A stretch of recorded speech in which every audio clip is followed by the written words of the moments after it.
Okay, let's talk about this Shemar Stewart situation, a very confusing situation that has happened with the 17th overall pick in the most recent draft by the Cincinnati Bengals. Shemar Stewart, who was considered a bit of a controversial prospect when he was drafted due to the only a sack and a half each year for the past 3 years.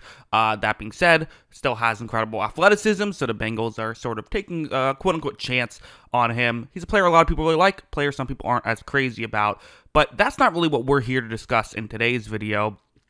The kind of story involving him is that he has been holding out with a contract dispute. And some people might hear that and be a little bit confused because, hey, aren't you a rookie? Isn't everything in the contract guaranteed? How could there be a dispute here? However, it is still possible for something like this to happen because not every single thing is just the same for every team when it comes to these contracts. A good chunk of it is, right? The dollar amount has to be the dollar amount. There's no negotiation there, but there are some other clauses that that leave room for negotiation in certain aspects. And one clause in particular is what has caused this dispute to happen, and it's about guaranteed money. So again, part of kind of what makes a rookie contract bad for a player is that if you're awesome, if you come into the league and you're awesome right away, you can't get more money. You're pretty much always going to be underpaid in that situation. However, the flip side is at least you get guaranteed money. You get generational wealth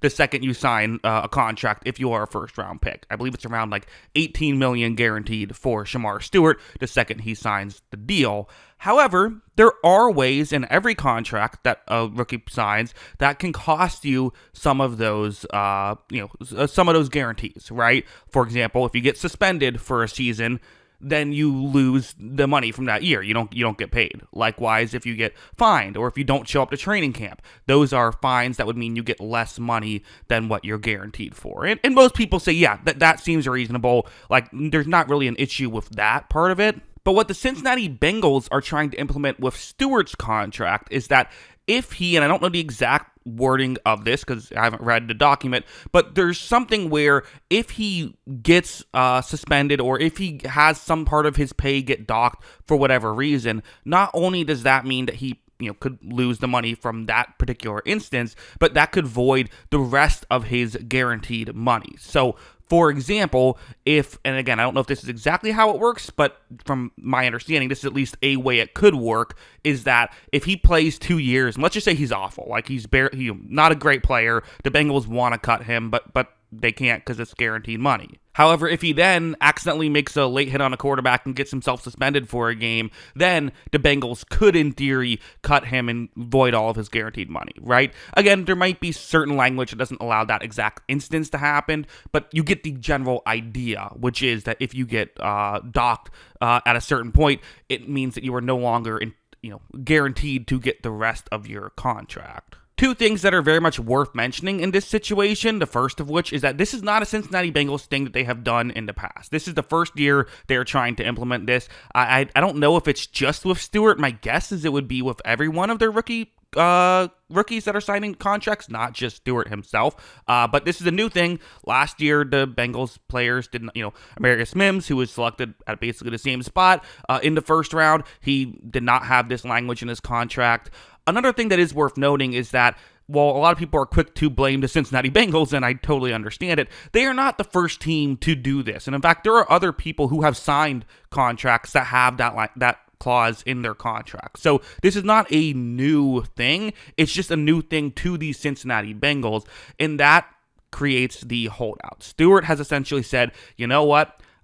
I don't want this. I'm not going to sign this unless you change the wording there. The Bengals are very headstrong, and I think that they're not just viewing this as it's one player in one instance, but they're viewing it as they want to set precedent for everyone else that they sign, that if they have a player who is a head case, they can get rid of that. Personally, I just kind of view this as like, listen, this is the risk you run with rookie contracts, especially if you're the Bengals who, will go out of their way sometimes to not care as much about like character concerns to try and get the more talented players. Sometimes you're going to get a guy who is just a head case and after 2 years you would wish you could cut but can't. The flip side is sometimes you get a Joe Burrow who's awesome, and then you get 4 years of awesome players, an awesome player on a cheap contract, right? To me, that's just a risk you run. So I don't really think this is something that's really like from an ethical standpoint.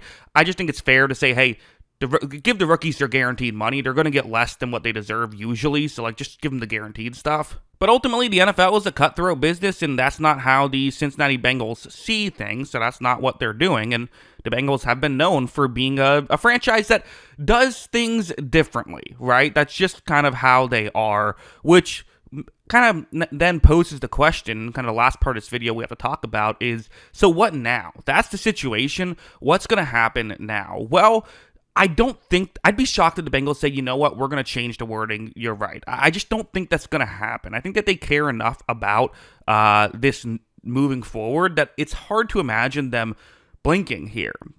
So then what does it mean for Shemar Stewart? What are his options, right? Well, he can just say, you know what, screw it, I'll sign the deal, and then after 4 years, I'll go somewhere else. But again, you have to keep in mind, the Bengals would have a 5th-year option. They would have the franchise tag. So there's no guarantee you can just get out of Cincinnati that easily. He could say, you know what, trade me to a different team then.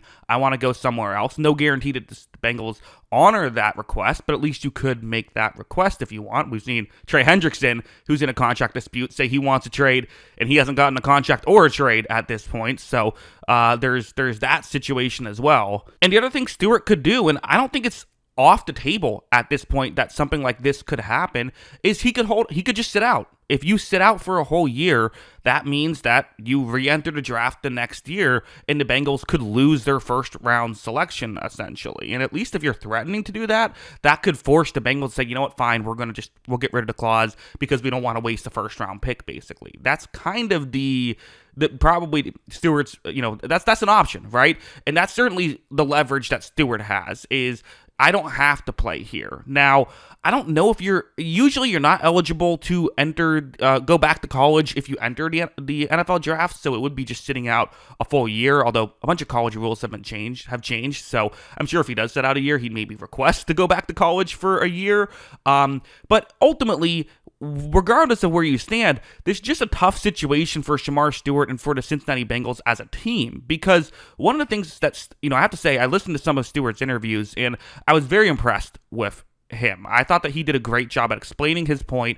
It didn't come off as he's someone who just thinks he's all that and wants the world. Like, it very much came off as like, no, this seems like a reasonable thing for me to be requesting, and I'm frustrated that it's not getting, it's become this big thing. But one thing he talked about was that, hey, there's a tier jump going to the NFL. He's aware of the fact that it is a different caliber of competition, and he wants to be able to practice with NFL players, right? And it seems like it'd be a bad thing if if he doesn't get any preseason reps and then he just gets thrown in week 1, if he does finally sign then, that still isn't a great situation as a player who was considered a project entering the NFL. Now he's not getting the opportunity to help himself develop, and it seems like he's fully aware of the fact that he needs those reps, which again is kind of a very mature thing for him to realize, I thought. So ultimately, yeah, it's a tough situation. You can't help but feel for Shemar Stewart here, but yeah, ultimately we'll see how this works out. But in case you were wondering what exactly was going on, hopefully this helped clear up some things. Let me know your thoughts in the comments below. Always love hearing from you, and of course, as always, thanks for watching.